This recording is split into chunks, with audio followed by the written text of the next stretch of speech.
Hi, and welcome to the Items podcast. I am Santiago Borio, an Impact Activation Fellow, and I'm here with David Stern, one of the founding directors of Items. Hi, David. Hi, Santiago. Really looking forward to this discussion because recently someone approached me with a question. Okay, interesting. So they were looking to support colleagues who have a school, and the school is run on the iGCSE, the Cambridge iGCSE, and they know we do work in open textbooks. And they said, what textbooks can you recommend? And I said, there's quite a lot of good open textbooks out there. I'll look at what there is which is directly relevant to this. And of course, what I found was interesting, that there are some good open textbooks out there, but there's nothing which is tailored to specific iGCSE, let's say. And it really got me thinking, because this relates to the other work that we're doing. Correct me if I'm wrong, but there's a lot more textbooks for first year or early years undergraduates than for secondary school level. No, there's a few for secondary school level. There's a lot of good resources, you're right, for undergraduate. There's loads of open textbooks. These are the ones that we work with. We do a lot more at the university level. But there are some good open resources for A-level, GCSE, but none of them are tailored to specific curriculums. They're just generic. And this is what suddenly surprised me, that there's a real need for people to have, just as we're doing in the Kenyan context, the open textbooks put together for specific curriculums. And because there's good open textbooks out there, the material is covered, but it's not organized. And of course, there's quite a few examination boards in the UK and internationally for GCSE or iGCSE. And the recent episode that you did with Lily about different variants of books is exactly what could be of value here, because the content for each examination board is quite similar. The difference from my experience teaching different examination boards is that there's a lot of overlap. The way questions are posed maybe is different. The examples that they provide may be different. There might be a couple of topics that are included in one and not included in others. For example, introduction to differentiation is in some examination boards while it's not in most. There are some subtle differences, but overall the content is pretty similar. Absolutely. And what's really, of course, clear is that the content already exists in open form, in some form of textbook, under sensible open licenses. But putting it together for different examination boards, that's something which hasn't really been done. And I think that is something which requires this variant logic that we've been talking about. As you said, Lily and I had an episode on this recently. It's something we're working towards putting those structures in place. I had to get back to my colleague and say, I'm sorry, there isn't anything directly relevant for this that I can find. And it really, that seems so silly. There's such an interesting need there, and an opportunity, of course, as well. Again, the interactive component is a genuine opportunity, giving good interactive assessment for mastery. 2 points that come to mind.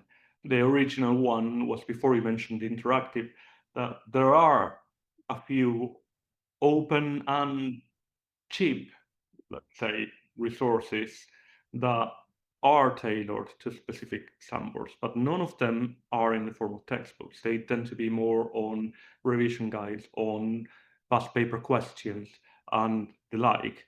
And the second one on interactive, some individual exam boards have recognized textbooks or textbooks that their own publishing company produces that do have interactive components. And from my experience, the interactive components are not quite as deep, let's say, as some of the content that we could create on Stack, on JSX Graph, which is a dynamic geometry package that can be used in Stack, even GeoGebra or other packages in general. And of course, that is extra work because that doesn't exist in that sense. But that's also something which, once it exists, it's reusable again across contexts. And so it is an opportunity that I see for maybe us with others to collaborate, to find the right collaborators interested in doing this. And you mentioned reusable in different contexts. What Lily is doing with the statistics textbooks is wonderful, but my instinct tells me that there is more potential for reusability because of the more universal curriculum in secondary mathematics. Yeah, well, I think easier reusability is certainly the case. More scalable reusability, I think, is certainly the case. The statistics and data science textbooks that Lily is working on, they are actually really important and really reusable and central to university level. But university level education is always a smaller need than secondary education, which is universal. That's something where adapting the secondary to different contexts across different languages as well. This is really exciting. And what is most exciting, I think, is that this reusability means that there could be textbook related business models for high resource environments with the idea that we have of opting out for perhaps the lower resources audiences within the high resource environments. But again, the reusability in low resource environments with potentially very small minority paying for those resources, there could really be a sustainable business model behind it that can help push this forward in quite exciting ways. Absolutely. And it's something where the wonderful work that's happening in Kenya on the Kenyan textbooks, this is just so inspirational, the work that they're doing. But it would be really helped if we were also doing that work for international textbooks, and they could be drawing on and building from and interacting with this for iGCSE textbooks as well, let's say. And that would then just mean that there's this wider crossover of resources. Yeah, it would be amazing to actually have those different environments able to learn and integrate with each other. That's the vision, of course. Of course, and anything that is reusable for loads of different contexts is always beneficial. However, I'm a bit skeptical in the sense that it would be, even if there are open textbooks, creating and curating that material to make sure that it's relevant to a examination board initially and maybe perhaps extends to other examination boards afterwards. It would take a lot of resources, and I don't know how we could achieve it. Perhaps this is not very constructive, and it's more about items business, but I'm worried that this could be a great idea, but fall flat due to lack of funding, to simplify it. So I think let's be clear here. At this point in time, this is not something which we could strategically invest in. It is too big for that. It is something that we wouldn't be able to pull off right now. But it is something that we can work towards. And I think this is something which I think is different. And I think it's something where having this realization of this concrete need, this is a concrete need and a concrete opportunity, actually making the case. Let's make the business model. Let's actually go through and see what it would take. Can we actually articulate it in a way that we could work out the business model which would make it financially viable? I'm not saying this is going to happen. I'm not saying it's going to happen soon. But I am saying that I don't believe I was aware at this point that there was this concrete opportunity. And it was only being asked for it that I became aware that there is a concrete opportunity for textbooks, even in high resource environments. But you were aware of the potential of Stack because I worked in two schools in which people were willing to pay for Stack, and I worked with a chap that has a tutoring company that was very interested in incorporating Stack to his company's tutoring capabilities. Absolutely. So this is stuff we've been discussing for ages. This is something we're aware of. But it is different to actually, the simple idea of a digital and open textbook and the fact that open textbooks could be tailored to specific exam boards. This is something where I think it is less work than the idea of actually getting the stack question first, starting with the textbook rather than starting with the assessment, which is what we've always discussed. We've always discussed stack for the revision, let's say, the stack assessment for revision, which is something which I still believe would be really effective and impactful. And we try to get funding for. We have tried and failed to get funding for it, yes. But the fact that actually there is a low-hanging fruit where we don't need to do all the work you're suggesting, and just to be able to tailor a textbook for an exam board, that's a much lower bar to jump over to get started and to have something concrete. And presumably people would use it due to its openness and potentially not necessarily get to the exam board recognized books. Well, this is the first thing to see. I mean, we know now, I didn't know this a few weeks ago, but there is a demand. There are contexts within which such a textbook would be of value and would be used and useful. And that's something which I didn't know before. And I think that feels like something which is very achievable.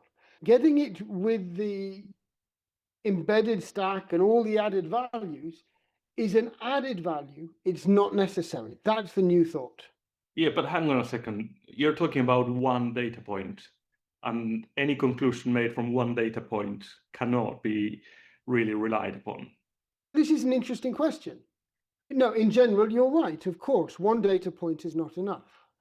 But after having that one data point, that one question posed to me, I started looking into it.